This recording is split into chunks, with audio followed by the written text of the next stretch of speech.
Hi, my name is Mark from jazzguitarlessons.net, and here are 4 no BS tips to play faster if you're improvising jazz guitar.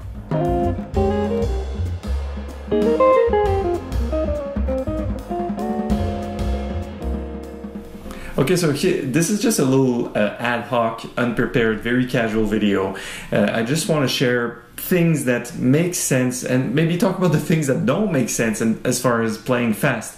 There's a resurgence, I find there's an urgency for people and my students to say, oh, I want to play faster, that's fine, knowing scales, but I really want to shred, And for me, it's... well, the usual guitar instructor, oh god, but that's fine. I'm happy to talk about this, and here are really 4 tips that made it possible. And here's the thing, I'm not going to try to play fast in the video because it's not a contest. Even though they call it the human race, it's not a competition to see who goes the fastest, right?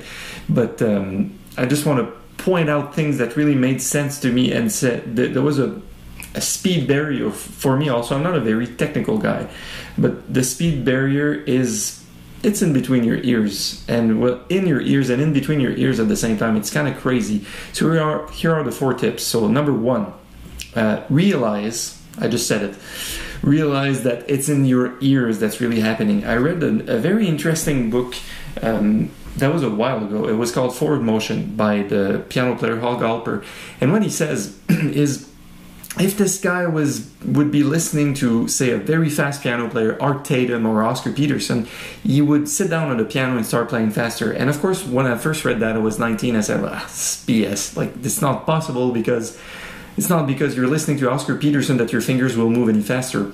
It's kind of wrong to think that way now, now that I'm thinking of it with a bit of a stand back. I have a different perspective on this. The point is this. Oscar Peterson's fingers, or Wes fingers, or Joe Pass fingers, or I don't know who plays guitar really, really incredibly fast. They're not any faster than regular human beings, right? You come across any person in the street and ask them to wiggle their fingers, they're going to wiggle at the same speed as anybody else, even the fastest guitar player in the universe. Which sounds strange, but this has been studied in the universities. There's proof that your muscles don't really go any faster. They don't go any faster. So the skills we develop as musicians are fine motor skills. They're really refined movements, so it's really where you place your fingers. And in the case of guitar, you know what? It's because we have to synchronize left and right hand. So I experienced this myself now, coming back to it. I was listening to a whole lot of Pat Metheny, and I kind of took my guitar and started improvising on, say, solar and blues and whatever, and I could play faster than usual, and it kind of wore off as my musical imprint of the Metheny album, probably Question and Answers, with Dave Holland and Roy Haynes. So I was listening to this, playing really fast, and as it wore off in my ears, I kind of came back to my regular speed. So I'm like, aha, think of it like this. This is my tip. When you're driving on the highway, you're not going to look in front of you right here, right? You're gonna look further in the distance. You're gonna look at the horizon.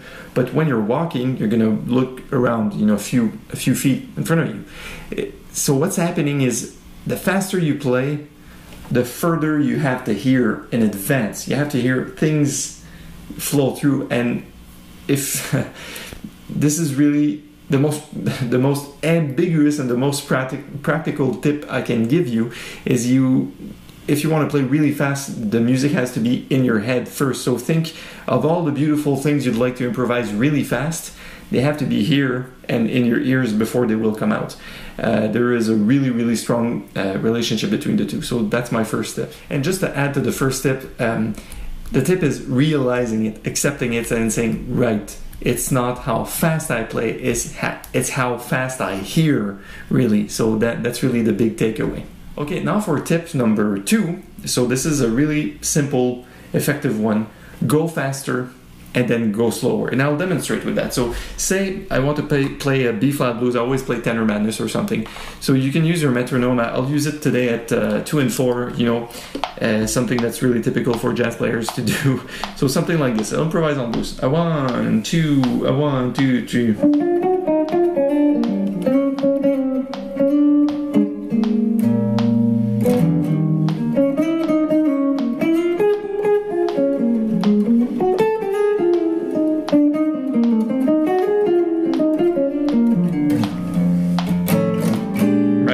So all of this is cool. This is 80 on the metronome, so it's 160 real tempo.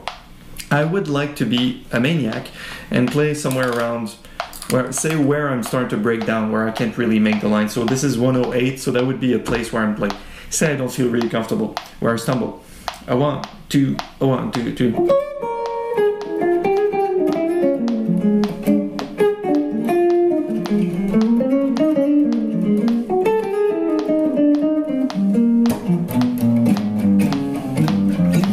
So I see I'm fumbling a bit on my lines. I'm like, I'm not sure what the next idea is. So here's a trick. Tip number 2, take notes. Go much faster, kill yourself, and then come back down to that tempo. So now I'm in 108. I'm just gonna push it much further, like further than I can. This is already uncomfortable. I'm gonna go 1, 2, 3, 4 metronome clicks. So 1, 2, 1, 2, 3, 4.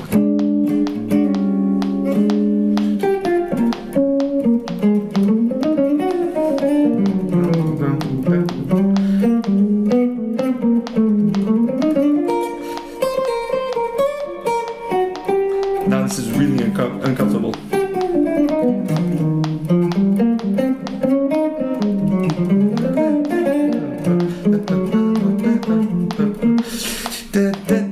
I'm dropping the ball.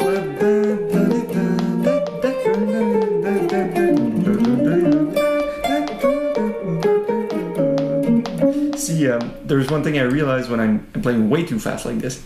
My shoulder goes in and like, oh, whoa, I'm struggling. So now that I killed myself, I'm gonna go back to my tempo where I struggled right before, and it's going to feel much easier. A 1, 2, a 1, 2, 3, 4.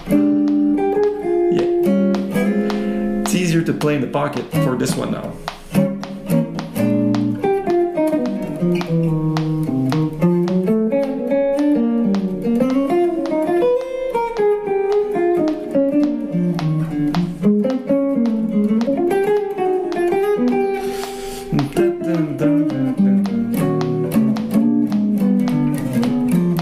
Still not easy, but at least this is to tell it in another with an analogy. It's like once you've been living through hell, it's hard. You're like, ow, this is way too fast.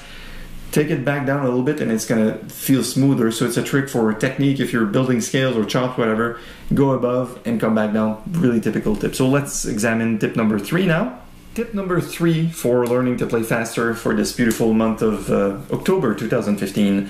It's you're gonna hate me for this, but you have to use your metronome, and you have to start and use it on 2 and 4. If you've never done this, well, do it. There's a lot of videos online to tell you how to set it, and there's one on jazzguitarlessons.net. It's not about saying I have to tap my foot on 2 and 4. It's not about saying the 2 and 4 are your strong beats. It's not about having to play your chords on 2 and 4. It's having this guy clicking as a reference point on every 2 and 4. So it's about keeping your place, right? It's saying, say you would come across a guy that plays really good jazz and blues and say, look, I'm really strong. Say, all right, let's go in the studio, let's record to a click track. And you realize this fantastic drummer or bassist or guitarist, they can't play to a click track. So it means they're really not keeping good time if they can't have a time reference. So it's not about bringing the metronome to the bandstand or always practicing with the metronome.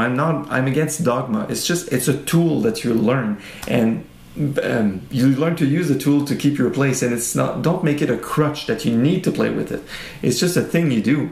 And to me, a lot of students, people that I work with, what they do often is they cram notes a lot. They cram 9/8 notes into a bar 4/4. So the point with the 2 and 4, it's you keep your place, you know where it is.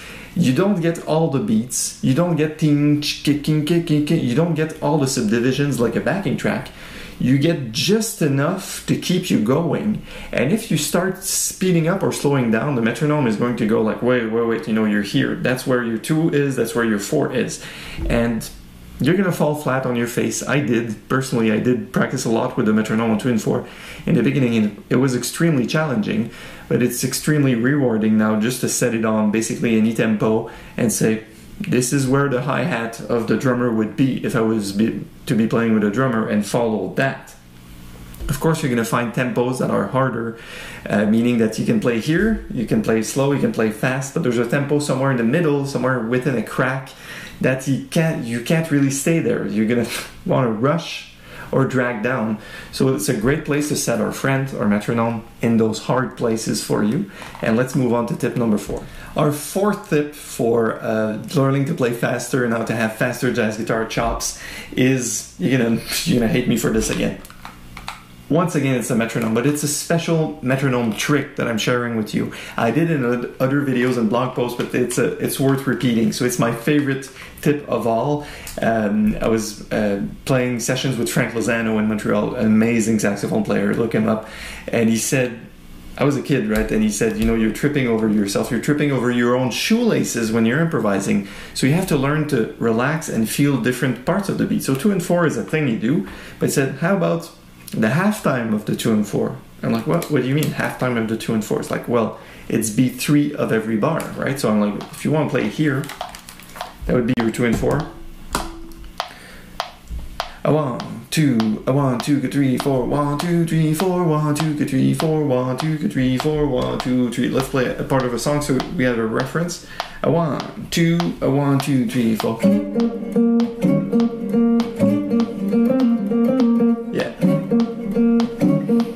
There. So he said, put your metronome half of that. So this is 100. You're playing actual 200 BPM tempo for your song. Put it at 50. And think of this as beat 3 of every bar.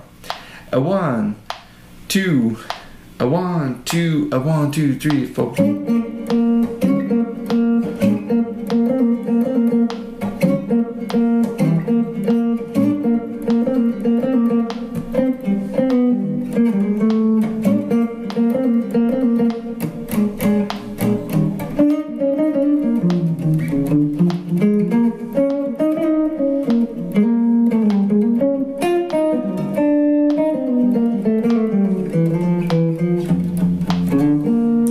So what's great about this is it's a halftime and it gives you a chance to revert back to the 2 and 4 of the previous beat, and I'll demonstrate that just in an instant. So that's a really simple, effective thing you want to do if you're playing at 2 fast tempos, even with the drummer's rushing, like, revert back to that easy tempo. So here, well, I'll just use pentatonic stuff. I'm not going to be playing on the form even. A 1, 2, a 1, 2, 3, 4. 1, 2, 2. Here. See, that's a slow. But your real tempo is here.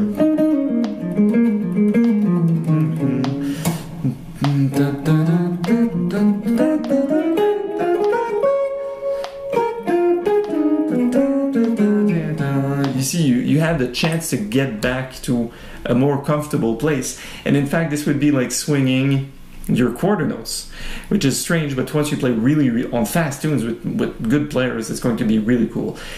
So another thing, this allows you to play at faster tempos with ease. See, earlier in my tip number 2, I said to go faster, you have to slow down.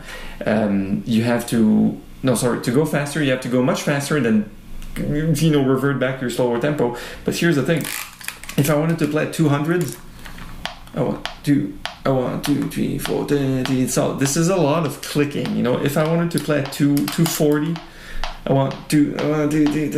it's a lot of clicking. So what you do, you take half time of that. So if you want to play at 200, you set it at 50. If you want to play at